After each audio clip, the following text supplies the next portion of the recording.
الرحمن الرحيم ذلك الكتاب لا ريب فيه صلوات.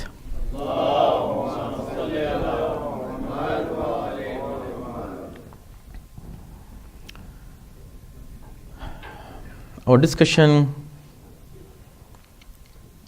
was about the rights of community members in the light of رسالة الحقوق of Imam Zain al-Abidin alayhi salam. And this is the second last right that Imam has mentioned in his booklet. And we are almost in the end of this discussion. In this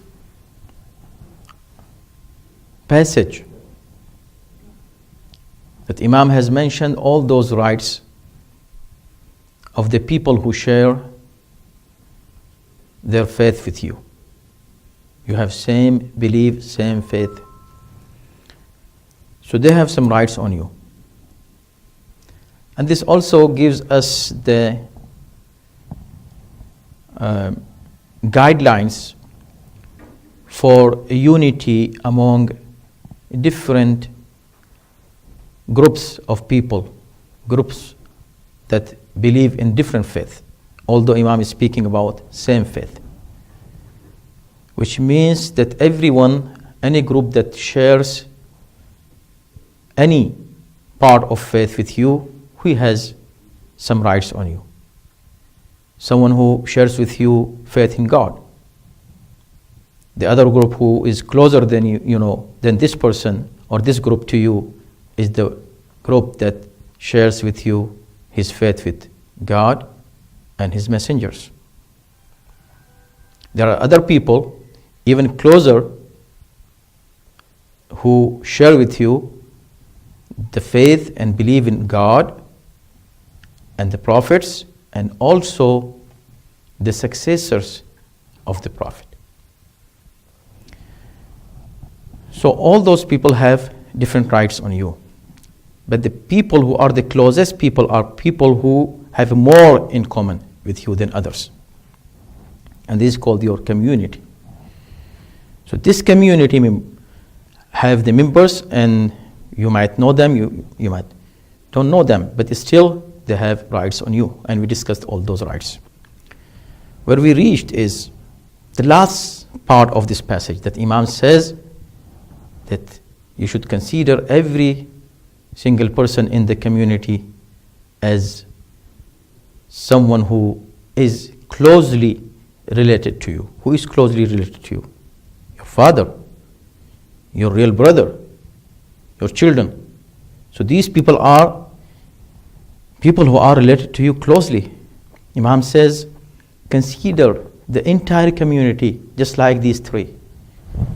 If somebody who is older than you, consider him as your father. Treat him as you treat your father. Respect him as you respect your father. Someone who is in your age group, consider him your brother. Love him, respect him, take care of him as you do to your real brother. So we discussed all this until here. The last part of this, that the one who is younger than you, the children of the community, consider them your own children. This part of the passage is so important that if we discuss on it the whole year in our khutbah, Jum'ah, in the sermons, it will not suffice. Still we need to discuss more and more and more. Just one single sentence, that all children in the community are your own children. Consider them as your children. Don't think that, okay, this boy, this girl, somebody else's child. Why should I care about them? No. All children of the community are your own children. So, it's big responsibility. Now apply all those ahadith and riwayat and ayat and teachings of Ahlul Bayt and Quran that mentions the rights of children on parents. Parents are directly responsible for their children, but collectively the entire community is responsible for their good upbringing, for their raising. Not just the parents. All of us are responsible for upbringing of the children in the community, and we should consider them as our own children. What are the responsibility of parents? I should consider almost the same responsibility, except, of course, some issues which are very private and very specific. Otherwise, in general sense, I should take care of the children exactly as my own children. If I think that my child should get good education, my son, my daughter should have a good education, I should think the same about other children too. Not for my child only. See, this is the akhlaq, and this is the manners and ethics that Imam is teaching us while living in one community. This attitude that why should I care about others? We don't have this in Islam. A Muslim cannot say, I don't care. Muslim says, yes, I do care, and especially about the community. So when you speak about the children, different age group, and Islam has placed responsibility on parents in various age groups, right? And especially that very famous hadith, and so beautiful hadith, and that can be a foundation for any kind of planning for education and upbringing of children. For example, you are at home, so you are taking care of your children, you're raising your children, but you, mashallah, have a center. This is a collective house, our collective home. The community belongs to a center. Now the children who come to this center, according to Imam Zainul Abidin alayhi salatu wasalam, that all children of the community are our own children. So now we should plan for children and for the youth in exactly the way we plan for our own children. Don't say, why should I care? I have my own kids. I have 5, 4, 6 kids. I should take care of them. How can I take care of this 100, 200 children in the community? Yes, you are responsible equally. There, since you are directly dealing with them, you have a responsibility, a specific responsibility, but that there is a collective responsibility. You cannot get rid of that responsibility. You cannot belittle that responsibility. That is an obligation.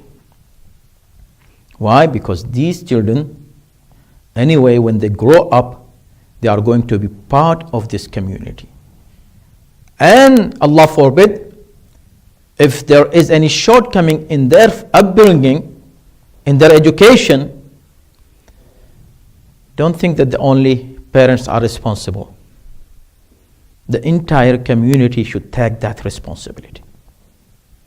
Why didn't you plan for them? Why didn't you help the parents? Why didn't do something when they were kids? For example, if you are establishing a school, a Sunday school, a regular school, Yes, this is the thing that you should do.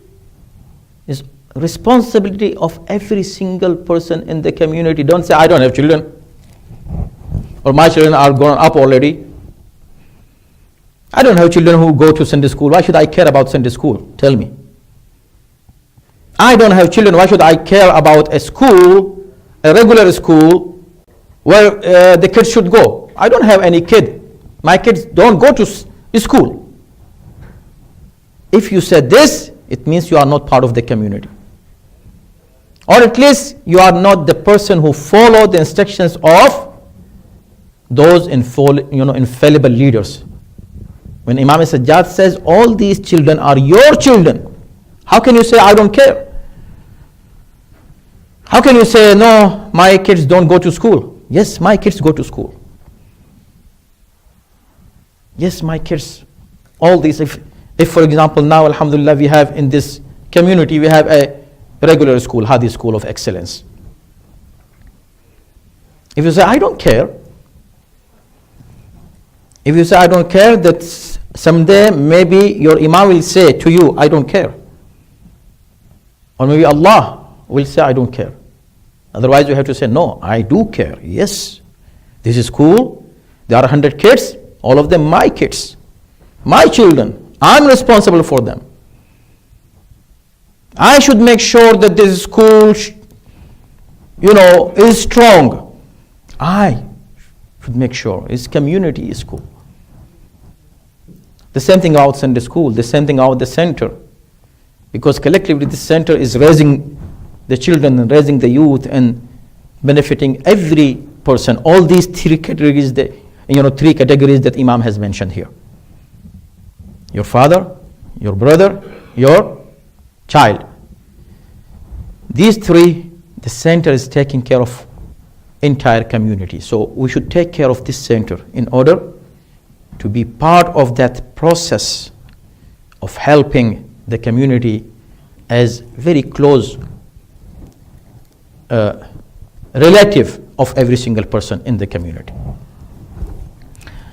So now if we go into more details, see, this was the foundation of what I said.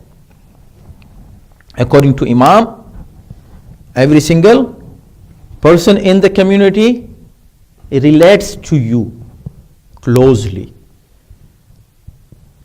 He didn't say consider them as your cousin. See, even he didn't say that consider those people who are elderly, consider them as your uncles. You call them uncle, right? Yes, it's fine, they are uncles. But Imam says consider them as your father. Why? So you should have the sense of closer belonging to every single person in your community. Ki the akhlaq, see, the relationship that Imam wants to build, and this originally when Imam says something, it is Islam is saying it, it's Quran is saying it, Allah is saying it, Rasulullah has said it. He represents the true Islam. Now how we should do that? How can we really fulfill our responsibility towards this third category of relationship, which are children? Because we already have discussed about those two categories earlier. Now the second, the third category is children. So all children are our own children. Okay, then how should we start fulfilling our responsibility towards this situation or this category of relationship in the community? Is there any hadith about it? Is there any ayat about it? Yes. When Imam said this, consider them your own child. So see what Islam says about your own child. Apply it here. So simple. What Islam says that how you should deal with your own child at home, how you should raise him or her. What are the rights of children on you as parents? Do you know that or no? Yes, I know that. I learned that, I hear that. Same thing, apply it on the children in the community. As I said, if you want your child to be, to have a good education, why should not care about other children? You know, mashallah, in your community, what potential you have in the children. See their hidden skills. They are really skillful children. A great potential we have. This is a hidden treasure. And don't think that this child belongs to that person. His child, not my child. Don't think this. This is wrong thinking. At least what Imam has taught us as Imam, as the representative of real Islam, he cannot accept this excuse that I don't care. So see, we can categorize them exactly the way Imam has categorized the tarbiyat, the education, upbringing, and raising the children. And as I said, that very famous hadith and very beautiful hadith. And that is the foundation, again, the foundation of educating children and raising children. And it is 7, 7, and 7. Only remember that hadith. It's so famous and very familiar, very popular. And it makes sense. What does 7, 7, 7 mean? Imam says that how to raise your believe me, if you put all those books, magazines, articles, material about parenting, about child education, about child psychology, about whatever you say about children, put them all together and bring this hadith. This hadith will weigh more than any other material about upbringing the children. So great hadith, so great hadith. 7 years, the child is al-waladu sayyidun sab'a sinin. So in just 2 words, a so short sentence, see the message. The child is master for 7 years. He's what? Master. How you talk to master? How you deal with master? Master means you're just master. Whatever he says, you have to listen. This is master. Sayyid. Or king. He's king. Right? She is queen. Your daughter is queen. And she is your mistress. Whatever she says, you should say, yes, okay, sure. Subhanallah. And if you go into details of this part of the hadith, again, it has details, it has another ahadith that supports this idea and gives us guidelines that how really we can deal in this first part of the child's life. 7 years. The second part of it, the second is وَعَبْدٌ سَبْعَ سِنِينَ. And he is your absolute servant. Abd means absolute servant. Servant means he has to listen and say, yes, sir. That's it. You should listen from him, yes, sir. Abdun sab'a sinin. For 7 years, he is your servant. This hadith is amazing. And this is again saying of A'imma alayhi salam is also mu'jiza. Miracle. When they say, when they speak, reflect on them. This peak of eloquence. Really, truly peak of eloquence. How someone who is master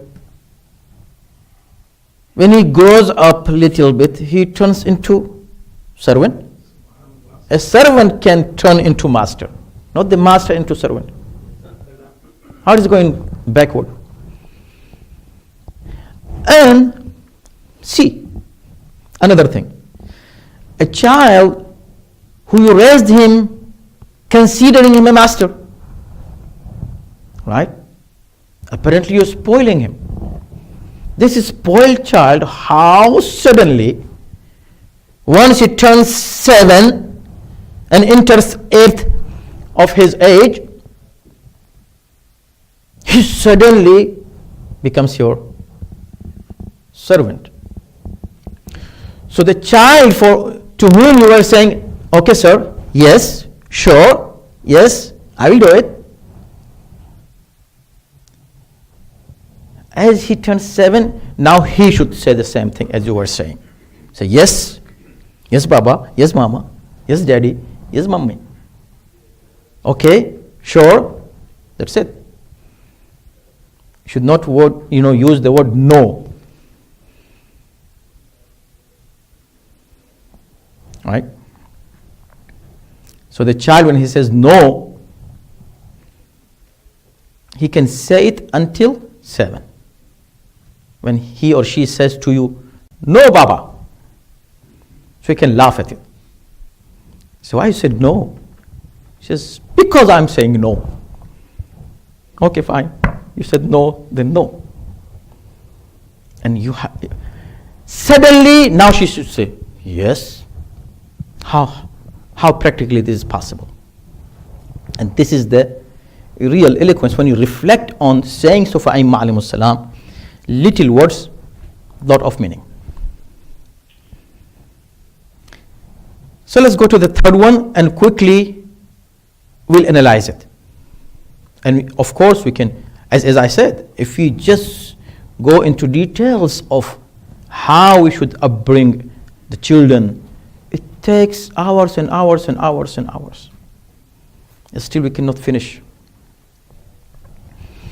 The third part of it, the third 7 years, after 17, after 14, what is he? وَوَزِيرٌ سَبْعَ. Amazing.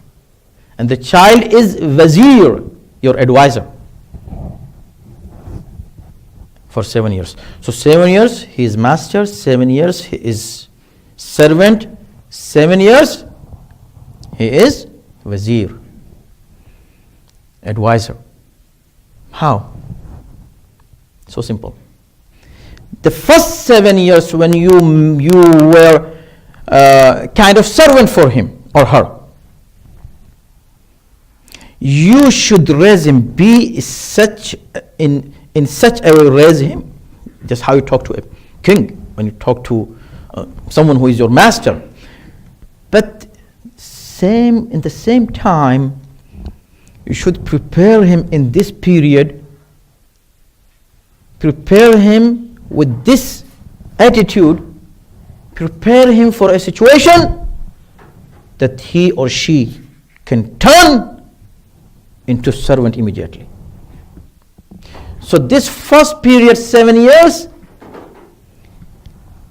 teach him, give him, raise him in such a way that when he turns 7 or he turns 8 after finishing 7, he knows that what he should say to you. Why he learned that in these 7 years? He should say yes to you only. If you miss the true behavior and the trick that you should use in those 7 years, you cannot benefit from this 7 years that really he should say yes to you. Why yes? Because this is the time, this is the most important time in whole your life, until you are 100 and maybe Allah gave you 700 years. So until end of your life, this 7 years is important. when you say yes to your parents, okay to your parents. Why? Because this is the time for parents to input whatever material and knowledge they want and they can. And you are receiving. In these 7 years, they gave you enough material, enough knowledge, enough education, that when you turn 15, you finish 14, now you're able to advise them. Now you are wazir. How can you be wazir? Wazir is an advisor. How can you advise your father? You'll be advisor if you have something already. So the responsibility, parents' responsibility is very critical here. In first 7 years, teach them how to enter in next 7 years.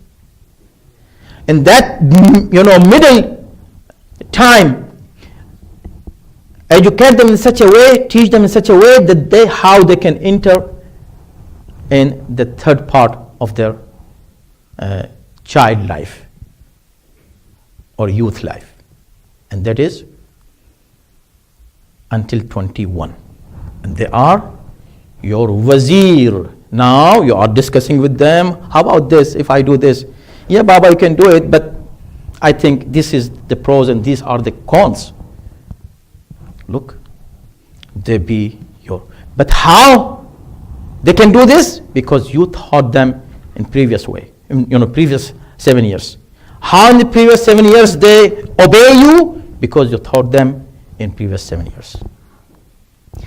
Same applies on the centers, on the schools, on the community leaders, that they should make sure that collectively our kids are going through these 3 stages of their life to be really successful in their worldly life and in hereafter, inshallah. May Allah subhanahu wa ta'ala give us tawfiq and ability to consider all the children of the community our own children and feel this responsibility and fulfill this obligation and this responsibility in front of Allah subhanahu wa ta'ala.